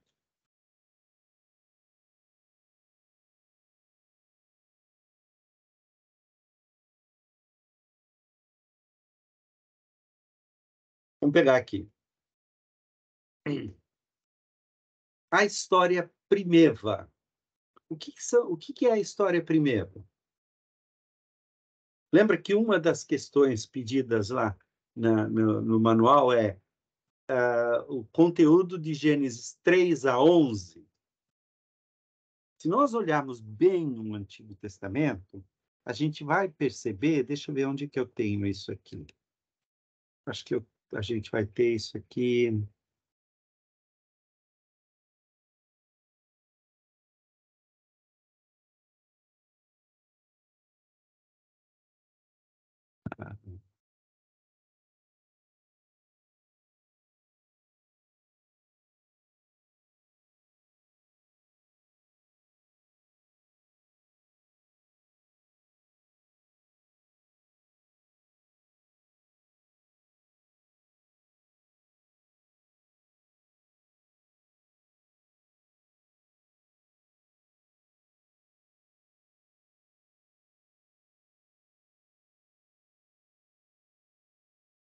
Interessante que não tem. Embora tenha aqui o conceito, não tem nada aqui nesse negócio. Deixa eu pegar aqui uma linha do tempo. Eu tenho aqui que pode ajudar a gente.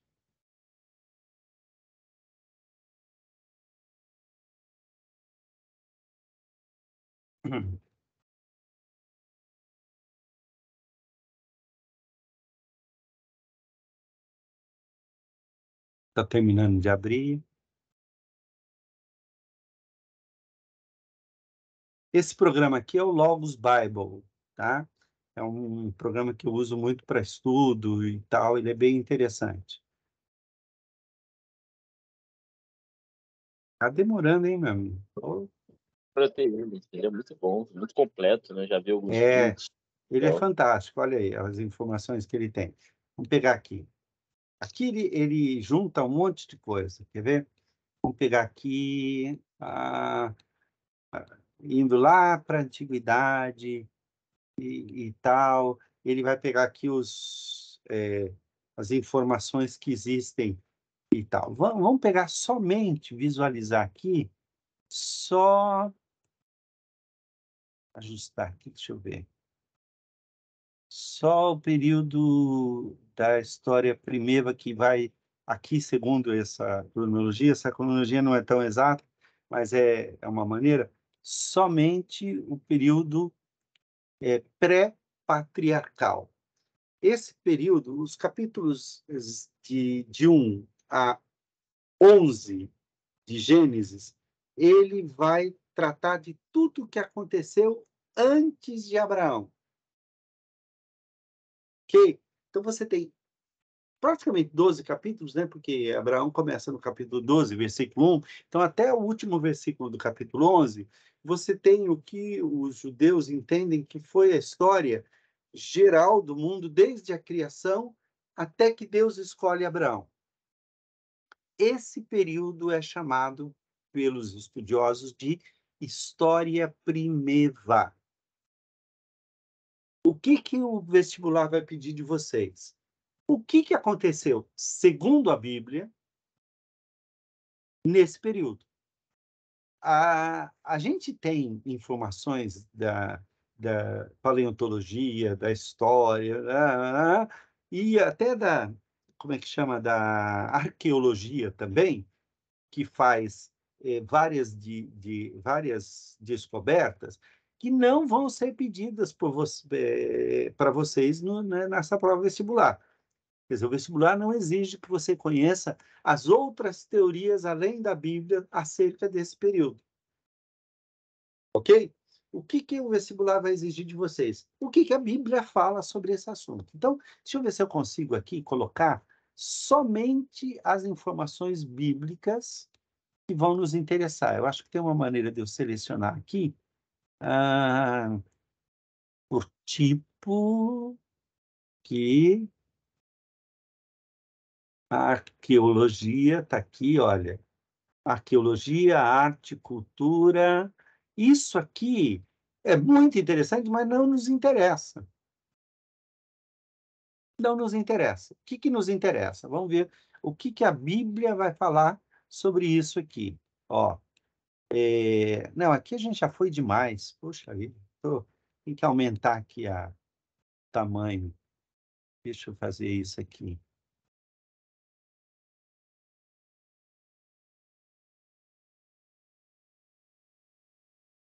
A história bíblica propriamente dita vai começar mais ou menos a partir do período de 1900, 2000 antes de Cristo, que é a data onde se imagina que Abraão viveu. Olha, 4.000, 4.600. Até de vez em quando você encontra aqui a estimativa de quando foi o dilúvio e tal, mas essas informações não estão na Bíblia. A data não tem na Bíblia. O que tem são os fatos. Então, deixa eu ver se a gente chega aqui, olha, ano 3000, ano 3000 e pouco, ano 2000, 2900, até aqui não existe nenhuma informação bíblica para a gente. É isso mesmo que eu estou colocando aqui, deixa eu ver, visualização por tipo, o ajuste aqui tal, isso aí, que era pré-patriarcal. Surgiu aqui uma linha azul, deixa eu ver o que é essa linha azul aqui.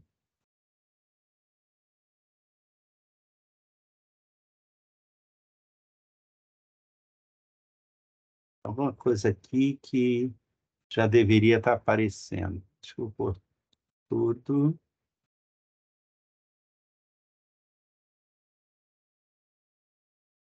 E vou tirar aqui, vou deixar. Ó. Note que aqui ele já entrou na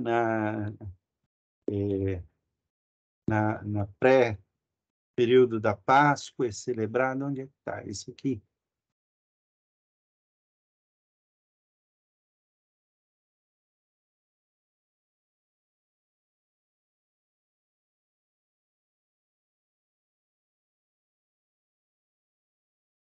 Está demorando demais isso aqui. Eventos bíblicos está aqui. Pronto. Aí ó, ele já começa a colocar, e aqui ele já vai pegar fatos que aparecem. Olha, em 1000, 2000 e pouco, eles imaginam que foi quando a circuncisão é estabelecida. Aqui já 1200 é o tabernáculo, já no deserto. Ele está pulando muito. Deixa eu pegar um outro negócio menos complicado. Então, a história primeva, pode-se dizer que a história primeva tem o quê? A criação, a queda, capítulo 3, o primeiro assassinato, que é Caim e Abel. Depois você vai ter o desenvolvimento da família e dos descendentes de Caim. Aí você vai ter no capítulo 4 o nascimento de Sete, e depois do nascimento de Sete, começa-se novamente a invocar o nome de Deus através de Enos.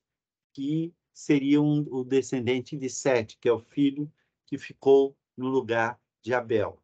No capítulo 5, você tem uma retomada da história e o desenvolvimento da raça humana com a genealogia de Caim, no capítulo 3, se eu não me engano, não, 4, e a genealogia de Enos, no capítulo 5. Aí vem o quê? No capítulo 6, a corrupção total da humanidade e a decisão de Deus de limpar a terra através do dilúvio. Capítulo 6, 7, 8 vão falar do dilúvio. Capítulo 9 vai falar quando sai da arca, da retomada do pecado com a bebedeira de Noé e o desrespeito de Cam, a bênção, ou melhor, a maldição que Noé lança sobre o filho de Cam, não sobre Cam, ele não amaldiçoa Cam, ele amaldiçoa Canaã, e não Cam. Maldito seja Canaã. E aí, então, termina a história dos filhos. Aí você tem o capítulo 10, que mostra como os filhos de Noé, Sem, Cam e Jafé, vão dar origem a toda a humanidade. Então, você tem os descendentes de Cam, para onde eles vão, os descendentes de Sem, para onde eles vão, e os descendentes de Jafé, para onde eles vão. Onde é que a gente encontra isso? Eu tenho aqui, no Logos Bible, eu tenho alguns mapas que ajudam a gente, e eu acho que eu passei para vocês lá na plataforma alguns mapas. Isso está dentro do Atlas. Atlas.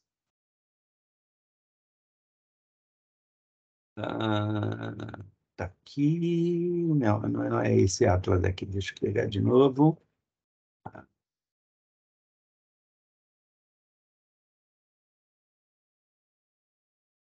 É esse aqui.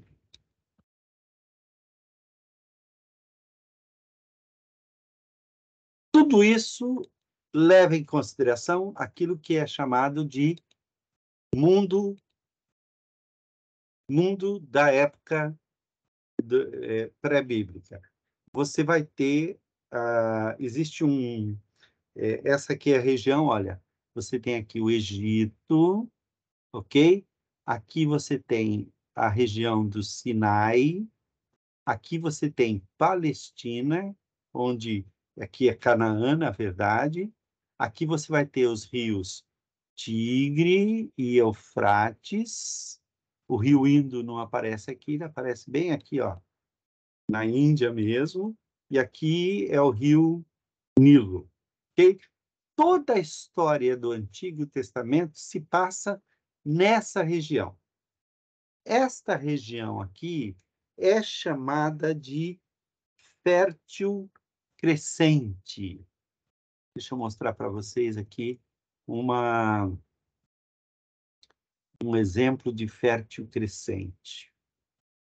Deixa eu me achar qual seria aqui. Eu acho que esse é o material que eu peguei para vocês e passei, olha. Ele vai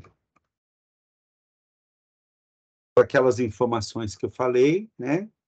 Eu tenho a impressão que tem um lugar aqui que tem um mapa. Vamos ver se eu acho aqui, lá na frente. Ó, tem aqui, de cada livro tem um resumo, um esboço, e não, tem um outro aqui que é o Atlas. Onde é que está?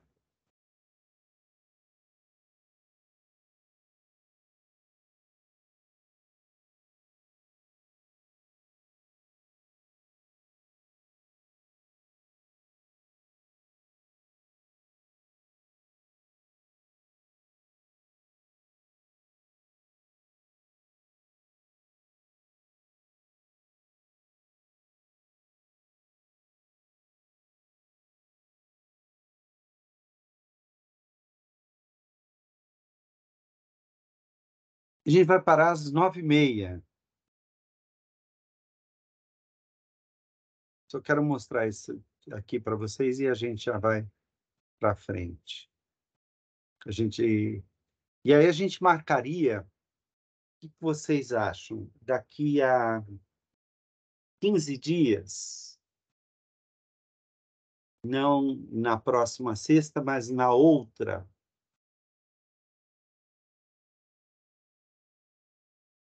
O que vocês acham? Por mim, de boa. É? Para a gente pegar aqui os principais assuntos. Oi. Por mim também tranquilo, porque quarta e sexta eu chego mais cedo em casa e dá para Entendi. participar. E o horário para vocês, o melhor horário, é às 7h30 ou às 8h? Para mim, 7h30 tá legal. Tiago? 7h30 dá para 7h30, a gente aí termina por volta de 9h30. Se houver alguma outra pergunta e tal, né? Não estou achando aqui.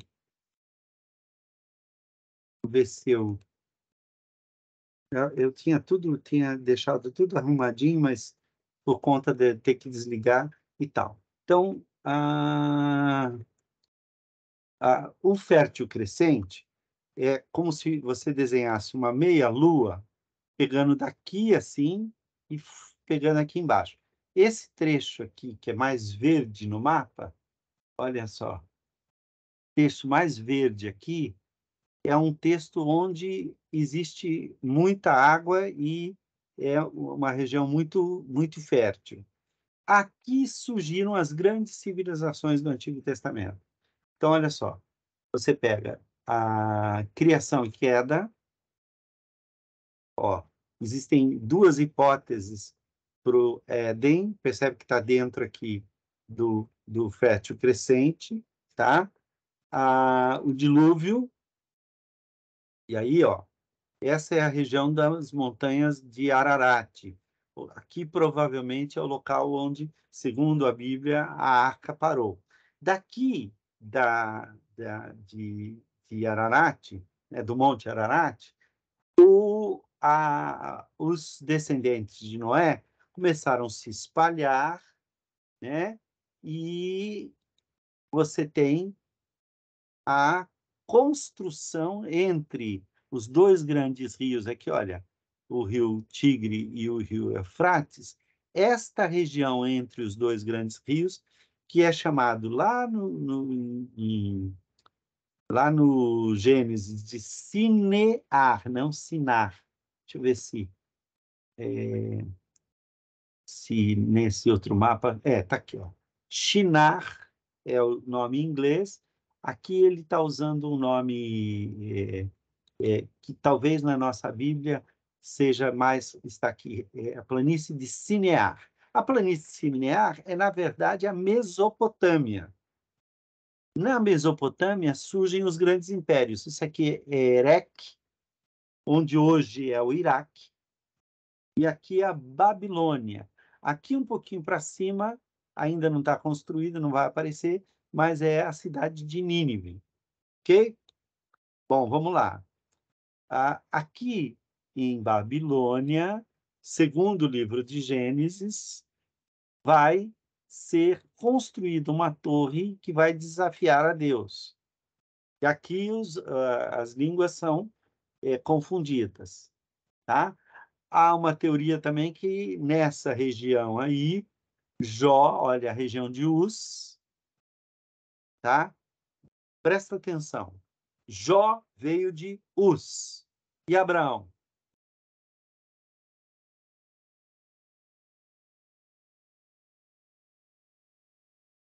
De Ur. Ur dos caldeus e Uz, que provavelmente é a terra de Jó. Ok? Aí você vai ter o mundo patriarcal, é esse aqui. Ur dos caldeus, onde nasceu Abraão. O pai de Abraão o pega e o leva.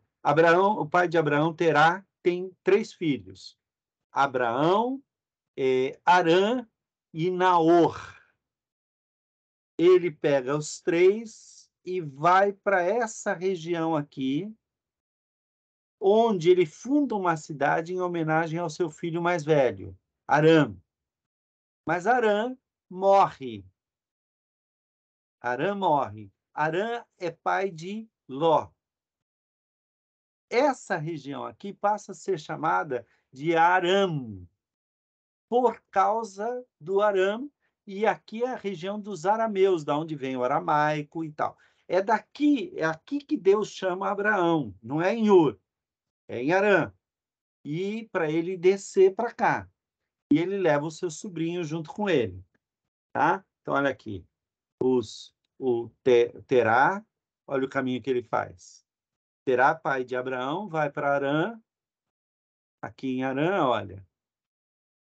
Terá deixou Ur e se estabeleceu em Arã com Abraão, Sarai e Ló. Ok? Aí, vamos lá.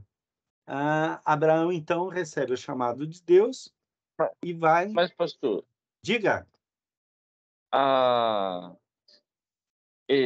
Abraão, eu já vi isso já, né, algumas vezes, mas viveram na mesma época, Jó e Abraão, a mesma, ou foram épocas diferentes? Ou isso não tem uma certeza? Olha, o texto bíblico não nos dá muita informação.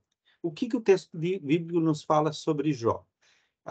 O tipo de vida que Jó levava não pressupõe a existência de um templo, não pressupõe o conhecimento da aliança com Abraão. Parece que Jó não era da família de Abraão, nem da descendência de Abraão.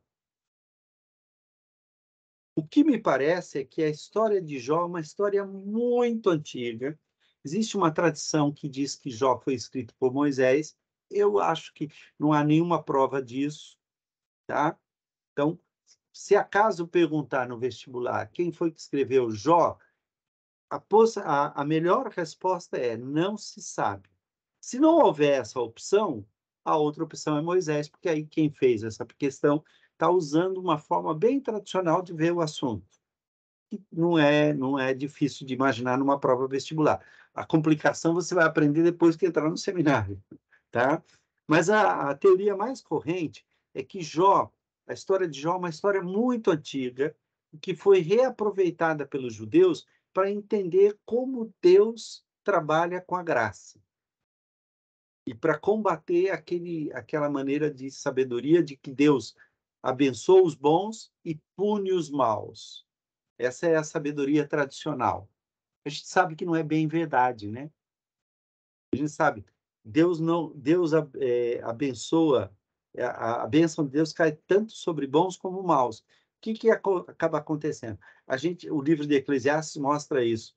A gente tem uma contradição muito grande na vida. As pessoas boas parecem que sofrem mais do que as pessoas más, né? As pessoas más parecem que se dão bem em quase tudo. A gente acredita que, no fim, os maus serão punidos e os bons serão salvos. Mas o que salva não é nem a bondade nem a maldade. O que salva é a graça. Então, o livro de Jó vai contar como a graça de Deus funciona na vida de Jó. Quanto ao tempo, o tipo de vida que Jó levava é uma vida que vai se encaixar muito bem num período patriarcal, como o de Abraão. Só que, se você pensar o tipo de vida que Abraão, Isaac e Jacó levaram, quando isso aconteceu na história? Você pode imaginar isso desde o ano 5.000, 6.000 a.C. até por volta de 1.700, 1.800 a.C. Você encontra vestígios de pastores, agricultores e tal, do tipo de Jó. Lembra, Jó tinha ovelhas, cerca de 3.000 ovelhas. Então, ele era pastor de ovelhas. Ele tinha juntas de bois. Para que se usa junta de boi? Para arar a terra. Não serve para nada além de arar a terra. Então, ele era agricultor. Ele tinha juntas de burros, ele não tinha cavalo. A Bíblia fala junta de jumentos, que serviam para transporte para perto. ele tinha camelos, que eram transportes para longa distância. Então, se você pegar o tipo de vida que Jó leva, é um tipo de vida de um grande produtor de alimento, um grande produtor de lã e de leite, um grande exportador, porque ele usava camelos. Percebe? É uma riqueza incomensurável a de Jó. Como é que um homem desse não ficou marcado na história, fora da Bíblia? Então, por isso é que a gente não sabe exatamente se Jó viveu na mesma época de Abraão, se Jó é anterior a Abraão, mas não deve ser muito longe dessa época, porque o estilo de vida de Jó é patriarcal. Deu para entender? Entendi, pastor. Obrigado. Obrigado mesmo. Muito boa Respondeu explicação. a pergunta? Show de bola. Tá? Aí você tem a imigração de Abraão. Gente, já passou 5 minutos. Podemos ir mais um pouquinho para frente, só para a gente pegar essas coisas aqui no mapa, que é interessante? Sem problema. Então, Abraão e Sara vão para o Egito. Ó. Ok? Provavelmente para Mênfis, que é a capital, nessa ocasião. Ainda não havia outras capitais. Vão para o Egito. Depois, Abraão e Ló, quando eles voltam, eles se separam. O Ló vai para esse lado aqui, ó, Ló, e o Abraão volta para essa região de Hebrom, onde ficam os carvalhais de Manre. Esta terra aqui desse lado é muito mais fértil do que essa terra. Só que aqui tem 2 cidades complicadas, aliás, 4. São 4 cidades que são narradas ali na separação. Deixa eu ver se aparece aqui. Ó. Cidades, tal. Deixa eu ver se vai aparecer Sodoma e Gomorra, mas são 4 cidades. E como é que a gente sabe que são 4 cidades? Porque lá no texto você vai encontrar isso aqui, quer ver? Isso está no livro de Gênesis, lá no capítulo 17, se eu não me engano. Deixa eu ver. Não, antes disso, Sarai e Agar, também antes disso. O Senhor entra em aliança, lhe promete um filho, ele promete depois que... está aqui. Essa que é a questão. Guerra de 4 reis contra 5. Essa guerra aqui sucedeu naquele tempo que Anrafel, rei de Sinar, onde é Sinar? Lá na Mesopotâmia, onde foi construída a Torre de Babel. Arioque, rei de Elassar, ali pertinho. Kedorlaomer, rei de Elão, que é lá perto da Pérsia. E Tidal, rei de Goim. São quantos reis? Olha, 1, 2, 3, 4 e 5. Rei de Goim. Isso tudo fica ali desse lado aqui, ó. Guerra de 4 reis contra 5 aqui, ó. Tá aqui. Ó. Os reis desta região aqui resolvem descer e guerrear contra os reis desta região aqui, que é justamente a região onde Ló escolheu ficar. Ok? Essa guerra, fizeram guerra contra Bera, rei de Sodoma, Birsa, rei de Gomorra, Sinabe, rei de Admá, e contra Semeber, rei de Zeboim. Então, Admá, Zeboim são cidades muito próximas de Sodoma e Gomorra. Foram destruídas quando desceu fogo sobre Sodoma e Gomorra. E contra o rei de Bela, que é Zoar. Todos esses se juntaram no Vale de Sidim. O que é o Vale de Sidim? É o Mar Salgado, é o Mar Morto. Olha o Mar Morto aqui, ó. E provavelmente, por essa descrição, nessa ocasião ainda não é morto. Talvez tenha se tornado morto por causa da destruição de Sodoma e Gomorra. A gente não sabe. Ok? Mas é uma hipótese. Então, olha aqui, ó, o rei de Elão, de Sinear, de Goim, vem e faz guerra contra os reis daqui. E ganham essa guerra. Ao ganhar essa guerra, cria um problemaço, né? Quer ver? Que é o Mar Sagrado.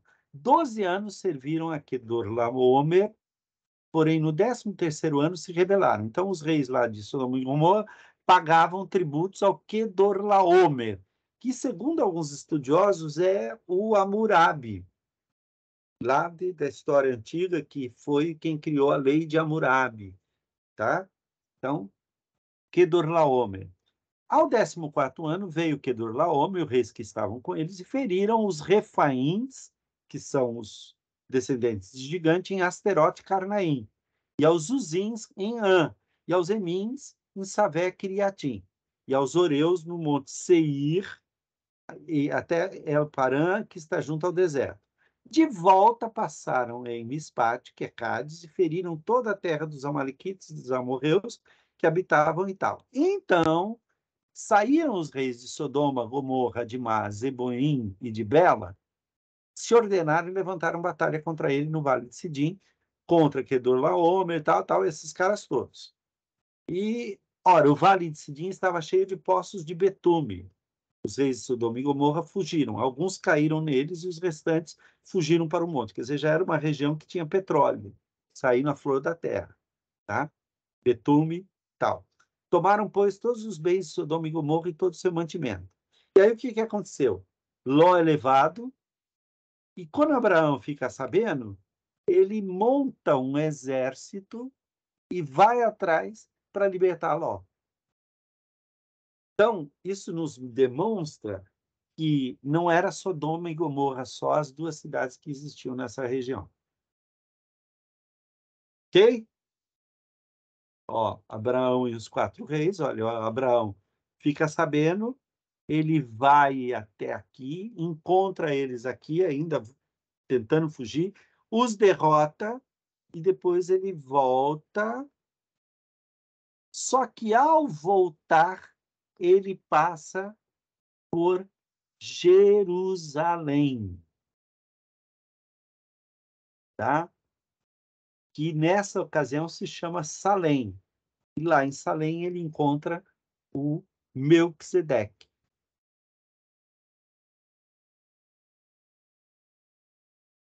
Vamos continuar aqui, olha, história primeva, depois vem a história patriarcal, depois vem a história tribal, depois vem o período da monarquia e, por fim, o exílio e o pós-exílio. Esses são os períodos do Antigo Testamento. Ó. Ok?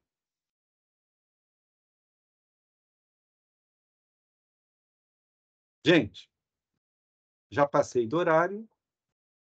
Deixa-me aqui encerrar.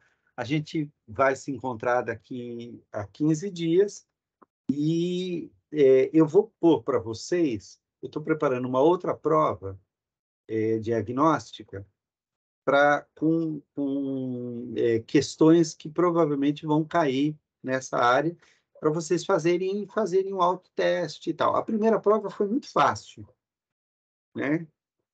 Muito fácil. Em geral, as provas de conhecimentos bíblicos não são tão complicadas, não. Tá? Mas essa próxima prova, agora eu já dei uma olhada nas provas antigas e eu peguei mais ou menos qual é o nível que eles vão exigir de vocês e eu estou preparando essas provas mais de acordo com as provas que já foram aplicadas. E aí a gente vai ter um teste mais realista do que mais vocês precisam estudar. Eu devo fazer isso até o começo da semana que vem. Quer dizer, hoje é sexta, né? Até segunda ou terça-feira eu estou colocando essa prova lá na plataforma. Tá bom? Ficou alguma dúvida, Tiago, Otávio? Querem falar alguma coisa? Fiquem à vontade. Eu fiquei muito satisfeito. Uma benção. Bom, uma pergunta só. Muita novidade? Não, Não, algumas coisas eu já sabia já também, Aham, mas muito, agregou bastante coisa também. que bom, Eu não que bom. sabia, né? Eu não imaginava que ia ser muita novidade, até porque eu não posso ficar entrando em discussões, em teorias e tal, porque isso vocês vão estudar depois que entrarem no seminário. O que se exige de quem quer entrar ao seminário é o conhecimento tradicional da Bíblia. É um conhecimento de quem leu bastante, de quem estudou, de quem frequentou a igreja e tal. Em geral, a igreja não está preocupada em mostrar aquelas teorias que são muito contraditórias. Eu não sei quando surge uma pergunta e o pastor tenta explicar como é que aquilo se resolve e tal. Por exemplo, essa questão, Jó viveu em que época? A gente não sabe, né? Os estudos sobre Jó são mais avançados porque eles pressupõem uma escritura em etapas. Existe uma história mais antiga, depois foram sendo acrescentados diálogos e tal, de acordo com o entendimento da sabedoria. Essa é a teoria mais comum e mais moderna. Mas isso a gente dificilmente ensina na igreja, porque cria uma certa confusão. Nem sempre a gente consegue explicar tudo. Na igreja a gente tem pessoas com conhecimentos diferentes e entendimentos diferentes. Então a gente não procura não criar coisas que possam confundir a cabeça das pessoas. Agora, seminário não, seminário é o lugar onde a gente vai discutir todas as hipóteses, né? E mexe com assuntos assim. Então, o livro de Jó vai ser analisado no seminário de uma maneira mais técnica. O que a gente sabe sobre o assunto é que provavelmente Jó é muito antigo, principalmente aquela narrativa inicial. A sabedoria demonstrada no livro de Jó, a discussão dos amigos, tal, parece ser uma coisa mais próxima na história. Então, vai ser explicada como é que é isso. O quarto amigo que aparece de repente, que não tinha existido, parece ser um outro personagem que entra na história, porque alguém está querendo questionar o que os outros disseram e tal. Então, isso tudo faz parte do problema da composição de Jó. Agora, o que o texto nos diz demonstra que Jó deve ter vivido num período muito parecido com o de Abraão. Pode haver entre Jó e Abraão 1000 anos de diferença. Nessa época, as mudanças eram muito demoradas. Não era como no século XX, que de 10 anos a diferença é brutal. Não, naquela época a pessoa entrava naquele sistema e isso mudava depois de grandes coisas. Então, pessoas que trabalhavam como Jó, com ovelhas, com gado, isso é o período neolítico total, né? O período neolítico, segundo a arqueologia, começa 10.000 antes de Cristo. Quando o homem começa a se tornar sedentário, deixa de ser coletor, como Caim era. Caim não plantava, ele só colhia. Ele era muito mais um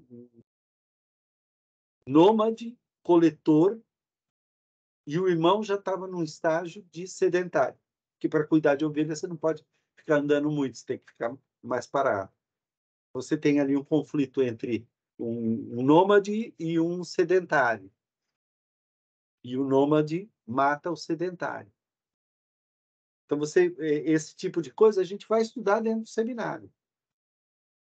Essas interações e tal. O que se exige? Que a gente conheça bem a história bíblica.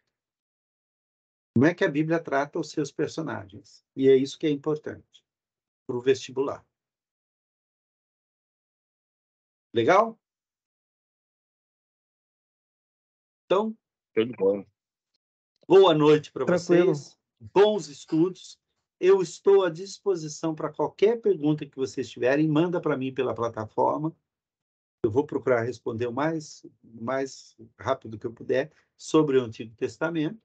E eu aviso vocês do nosso próximo encontro. Tá bom? Tudo bem, senhor. Tá, joia. Muito obrigado. Nada, Forte abraço. eu que agradeço. Foi um prazer conhecê-los. E eu vou deixar depois esse vídeo, assim que ele ficar pronto, ele tem um tempinho até renderizar, eu vou colocar lá na plataforma também. Tudo bem. Boa noite. Abração. E desde já, boa prova e bons estudos. Amém, obrigado. Tá? Dá uma olhadinha no material que eu deixei lá na plataforma, que eu vou colocando material lá para vocês lerem e ajudar vocês aí nessa prova. Não, vou sim, vou sim. Amém. Valeu, Um Thiago. abraço, hein? Tchau. Até logo, Valeu, amigo. Otávio. Até Tchau, logo, Otávio. Tiago. Tchau, pastor.